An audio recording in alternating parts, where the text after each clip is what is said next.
Hello, doctor. Yo, Dr. Njeim, how are you? good. Can you hear me? Yeah, your voice is so clear. Alrighty, perfect then. Hey, how you doing? It's Amir, right? Yeah, it's Amir, coach. First of all, let me thank you for being with us today on the Miami Fitness Factory show. I'm personally really thankful for giving your time to share some knowledge with me personally and with all the Middle Eastern fans who follow the NBA and specifically the Sacramento Kings. And we'll talk about your career milestones in a bit. Hope you're doing well, coach. Awesome, awesome. Thank you. Let me open this shade, see if we can get some more light in here though. It's kind of dark. Yeah, no problem.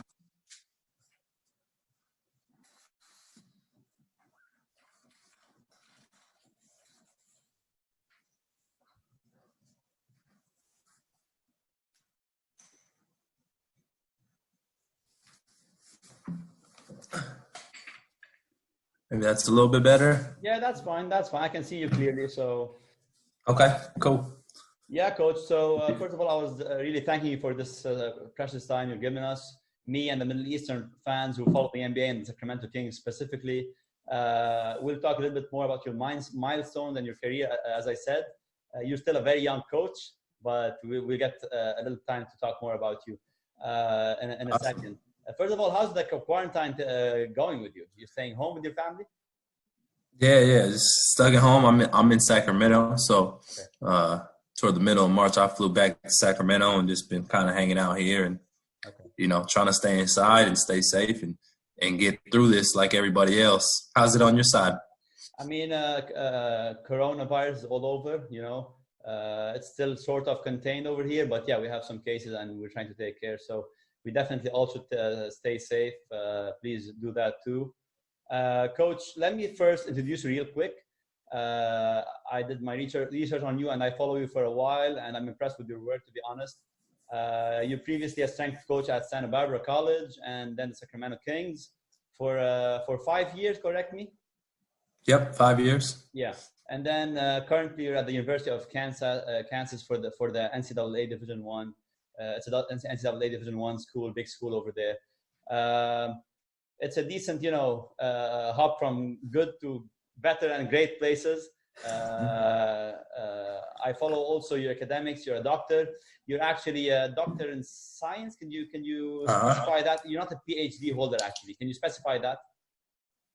Yeah, the doctorate of science and the PhD are both terminal research degrees. I think Okay. the main difference is a PhD is you can get it in the basic sciences. A doctorate of science is more clinical, so usually working with people and studying more applied stuff in that regard. But yeah, both terminal research degrees. My degree actually started as a PhD, and then it transitioned to a doctorate of science as I finished up. And yeah, finished that in 2018. That's in human and sport performance, which is kind of what I do for work. But then it's also in health promotion and wellness, which is another passion of mine, just general health and wellness and, and keeping the general population healthy. It's every bit as important as training the world's best athletes. So yeah, that's the pursuit of that was an exciting one. I finished that in 2018. So just 2 years ago now. Sounds good, coach. Yeah. So as I said, you're a young coach.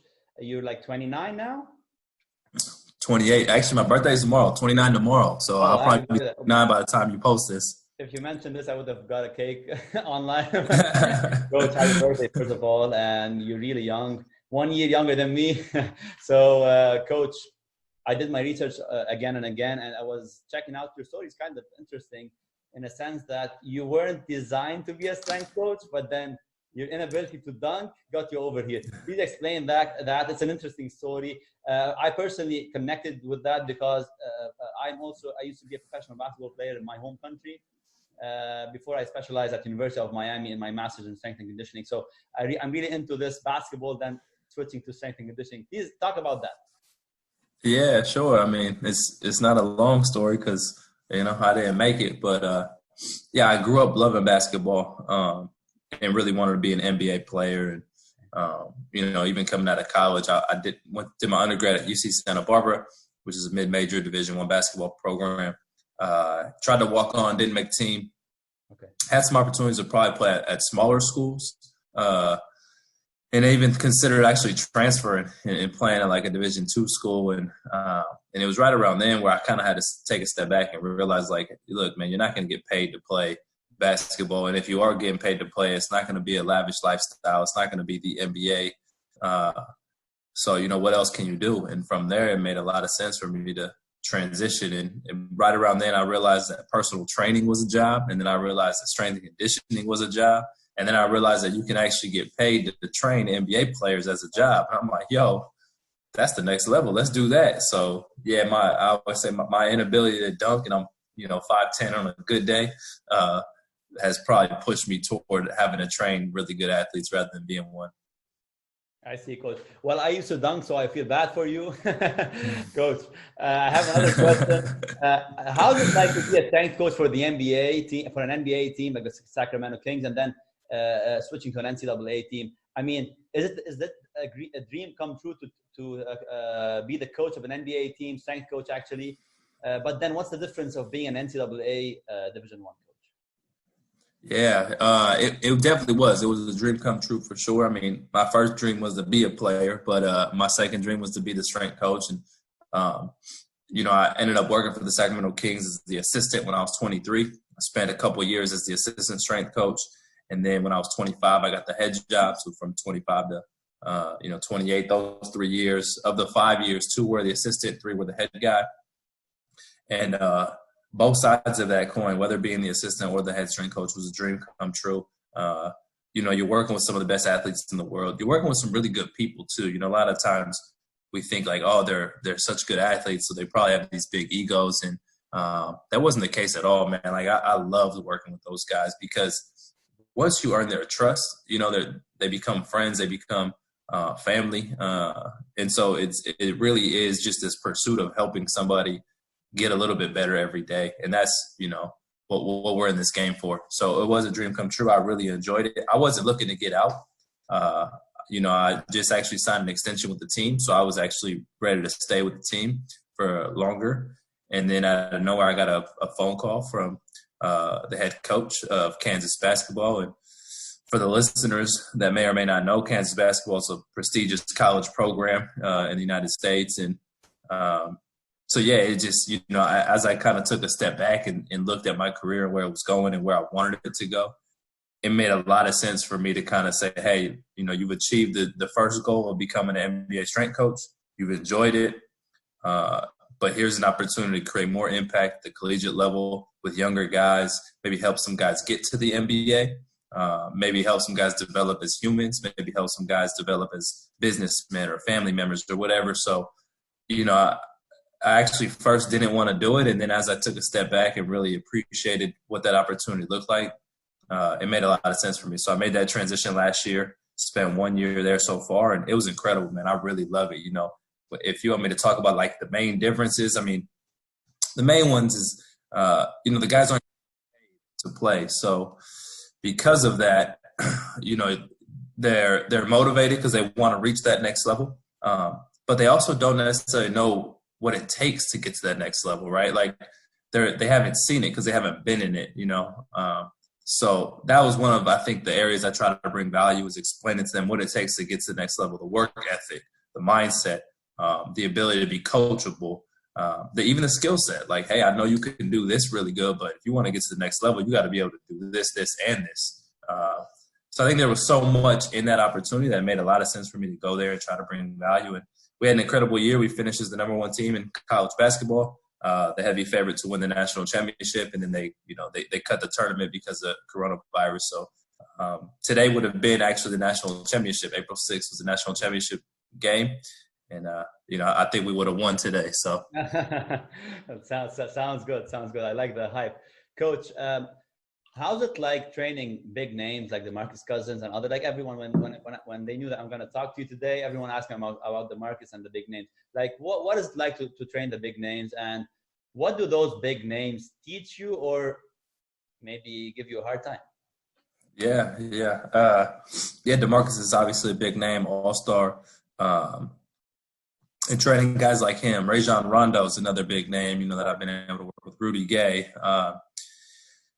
I think the biggest thing is when you go into those opportunities, you have to just be really patient, and know that a guy of DeMarcus Cousins' caliber has a lot of people around him. And so they make you kind of earn their trust, right? They're not just going to come in and say, hey, whatever you want to do, I'll do it. You got to earn their trust. They have to believe in you, and they have to believe that everything you're doing is to help them, and they have to believe you're there for them. And once you get those things aligned and you are able to convince them that all of those are true and that you're there for them, then from there you don't even begin to realize like, oh, that's the best. At the time, DeMarcus is the best center in the world. This was before all the injuries, and I have no doubt he'll get back to that caliber of playing. But yeah, it was I guess from what do you learn from those opportunities? I think you just learn that you really have to be genuine and sincere, and you really have to embrace who they are as a person. That's a big one. You got to meet them where they're at. I always say relationships are a two-way road. So you got to meet them where they're at. You got to give a little to get a little. It's always a negotiation, if you will. And that's not negative. I don't say that like with negative connotation. I think it's what every relationship is, right? If you have a relationship with your family members or your girlfriend or wife, those are everyday negotiations of balancing, your wants and desires and their wants and desires. And, for me, that was the goal is how do I get all of these guys to do what I want, while making sure that they know that what I want is actually really good for them. And can we get what I want to be what they want to be what I want? Can we meet in the middle? So yeah, I think working with guys like that really taught me how to coach. Like it taught me the relationship side of coaching. And to me, that's always going to be bigger and more important than sets and reps. So, yeah. And then obviously there's the other side of the coin where it's like it is frustrating at times where, they come off of 40 minutes or a back-to-back game or an overtime game and you had this beautiful plan ready and you wanted to train them and do this. And then you realize like, damn, you can't do that because this guy's sore, this guy's beat up. Or they got a lot going on maybe in their life. Maybe it's a contract year. Maybe they got stuff at home with their family. And so there's times when they come in and they just don't want to do those things. And you have to be able to read the room pretty quick and realize, okay, why is it that he has this energy today, this attitude today? Is it something I'm doing? Is there a way around it? Or maybe some days it makes sense to say, hey, man, take the day off. We'll get back to it tomorrow. So, yeah, it wasn't like every day was this perfect picture setting for coaching, but I learned how to coach in those moments. So, yeah, I'll always appreciate them. Sounds good. Coach, so training those big names like Rondo and Cousins and Rudy Gay, any story that stands out? Like when, throughout our show, we had Coach Tim DeFrancisco tell us nice stories about Kobe, Coach Mike Boyle telling us new left and right stories. So any story that might stand out with one of those mega stars to tell the fans? Yeah, I mean, I think there's good stories from all of them. If I was to pick one that I think is fun to tell. Let's pinpoint it toward the story showcasing grind mode, and dedication stuff. If there I mean, Rondo comes to mind for sure. Rajon Rondo was, by the time he got to us, he was already an NBA champion, NBA All-Star. Right. But he also had went through a really tough injury. And so by the time he got to us, he had some really, really impressive habits. And, when you consider how fast the NBA has changed and for him to still be playing in the game and still, with one of the best teams in the NBA now, the Lakers. But I remember working with him and he taught me a lot about the habits of being a professional. We had a relatively young team at the time because even DeMarcus was still relatively young. I think he was, probably, if I was 25, he was 24 at the time. So Rondo was coming in as a more veteran player, someone who had accomplished something, and his habits were amazing. Like, I mean, the dude had his own chef at home. And so when we would travel, he would bring his own like igloo, like a lunch pail with his own food for like at least the first day. On off days, he would go up to the local gym and swim. So he was always staying in shape. He worked out every game day. He had routines. He was very locked into his body. So if I introduced a new movement, he would tell me like, I don't know if I like that one. So we had to introduce things very slowly. Like it might just be like one set. Like, all right, let's just do one set today because I don't want you to get too sore, because his body would respond and he would know those things and he would feel those things. And So learning how to introduce those movements was a fun thing. He came back to the gym all the time to get extra shots up. And, I was a younger guy, so he knew he could always, count on me to go in there and help him work. We had another young coach on the basketball side would go in and rebound for him all the time. So I think those habits were just like incredible. And then what he also did was as a leader, man, he was great. He grabbed the younger guys and taught them. So if I was having problems with a younger guy, a rookie, a rookie comes to mind. I won't say his name, but, a guy was giving me some trouble. And rather than me as a strength coach trying to get it on him, I would say, yo, dope, man, get your rook, man. And he would like literally go grab him by the collar, say, come on, young fella, you working with me today. So he was just so good at instilling a culture of professionalism at work. I think he was incredible teammate to guys, and really just loved the game. Has an incredible IQ, and that's something that's kind of known about him. And so, just appreciating every aspect of professionalism and watching him work was always fun. And those are stories now I use for my college guys. I say, look, man, if you want to be at the next level, this is what it takes. So, yeah, Rondo's always the guy that I would always reflect back and think about what does it mean to be a pro, and he comes to mind. Sounds good. Great sharing those stuff with us. Coach, the next few questions are going to go real quick. But before, let's do a small section called the Miami Fitness Pick of the Day section. So I'm going to give you two choices of stuff in the gym. Just pick one. You cannot explain. You're not allowed to explain. At the end of this section, you choose what you can pick two of them and explain what was your point. Okay. So please, let's start and just give me a pick out of the two choices: hex bar or Olympic bar. Hex bar. Olympic lifting or powerlifting? Olympic lifting. Okay, I'm liking your choices. Strength training or metabolic conditioning? Strength training. Tendo units or power plates? Tendo units. Ice tub, hot tub? Hot tub. FMS or 3D testing? 3D testing. Sprints or snatches? Sprints. And last thing is ballistics or plyometrics? Plyometrics. I mean, I know each one has its own purpose and reason, but if you want to go back and explain any of two, feel free. Yeah, I think I picked hex bar first. So hex bar over barbells. I work with basketball guys. They're very long. Right. So when I start thinking about the versatility of a hex bar, you could do any movement really with a trap bar. I mean, we jump with them, we squat with them, we hinge with them, we do isometrics with them. And so, yeah, there's just a million things. I think their versatility and their safety, because you could do everything with the barbell, of course, but I think there's some inherent risk involved in certain movements. So, yeah, I'm not sure what else I picked. We were going through those fast. You mentioned the Olympic lifting, the hot tub, the 3D testing, the sprints, the strength training, I guess. Yeah. Oh, I think I chose sprints over snatches. Yes. Yeah, again, working with basketball guys. So getting guys to snatch, you can get anyone to snatch. Like, you can coach through it. My only issue, and some people will beat me up on this as they listen, but my only issue with the snatch is, especially with basketball guys and their long limbs, you're typically doing a snatch that is limited by technique and not power. If you go out and sprint, for the most part, it's all out. Yeah. At least on a basketball court, they're not going to reach top end speed. So I think your risk of hamstring strain is a little bit lower, but you're not limited by technique for the most part, because some guys can't run. So you're able to just, I think, produce and express more power and force production without having to teach and without limiting them to technique, which to me a snatch is limited by. So, yeah. Cool. Coach, last couple of questions. First of all, I had this on my Instagram. Lots of people ask me. So for a young coach trying to make it to the next level, especially us here, the Middle Easterns over here, we're getting the certifications in place.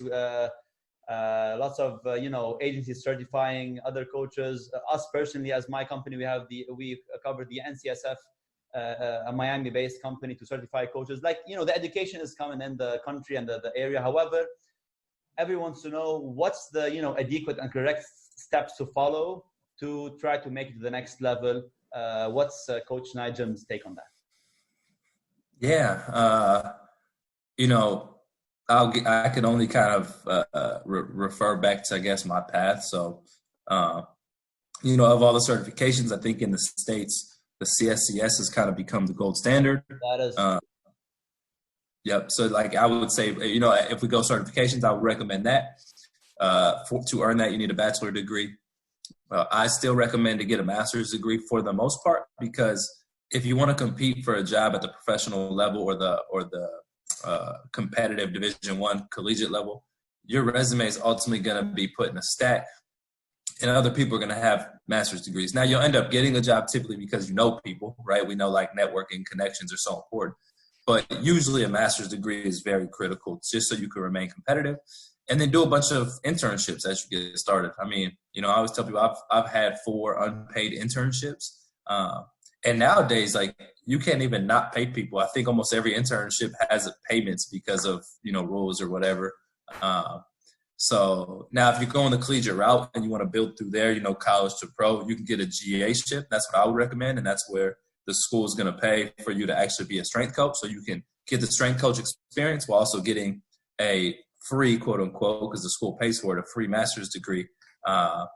So yeah, I would say intern, master's degree, get a GA-ship if you can. Make sure you have your CSCS, and then always network and communicate. And by the end of, your master's degree, you should have your CSCS, a master's of science, some good amounts of experience, and you'll have connections that should lead you to your next job. And then always dominate your opportunities. It doesn't matter who you're coaching. If you put your best foot forward, somebody's going to recognize. You don't know who. You don't never know who's watching. But when somebody recognizes, that may lead to the next role and the next role. And eventually you may get a call from, your dream job. So that's my path. And that's kind of what I would share.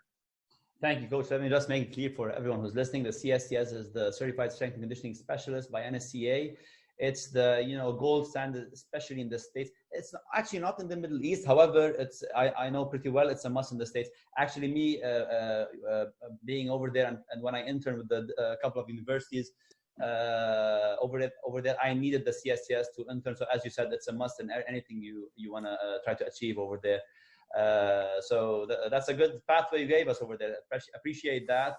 Last thing, Coach, our slogan is trust the factory. Does Dr. njeim trust the factory? That's to end. Absolutely. Let's go. Coach, I really appreciate your time. But before ending this, I want to ask you a random question. Your last name means a star in Arabic. Do you have any Arabic origins? Yeah, I do actually. Is it Palestinian or Lebanese? That's my question. Yeah, I have. So my parents divorced when I was very young. Okay. And so I think I don't know, because again, my parents divorced when I was really young. My mom raised me, but I think we have family from Lebanon, I think Jordan, and so I have some Middle Eastern roots for sure, and that's why I could grow a beard. Why am I telling you that? Because my fiance has your same last name, so it made the it made the connection. So that's why I asked you. Anyways, good talking to you, Coach. Really enjoyed my time with you. And any last words? No, man, I really appreciate you reaching out and letting me get on here with you. And I know that you reached out a while back, and I think it was summertime, so I was just transitioning, and this ended up being a perfect time. And I'm glad that you followed up and made it happen. So thank you for having me, and thank you to the listeners for taking the time to listen to us. I appreciate you, Coach, and wait for me for a cool visit at Kansas sometime soon. Absolutely. Anytime, man. Anytime. Stay safe. All right, everybody. Take care. Bye-bye, Coach. Bye-bye.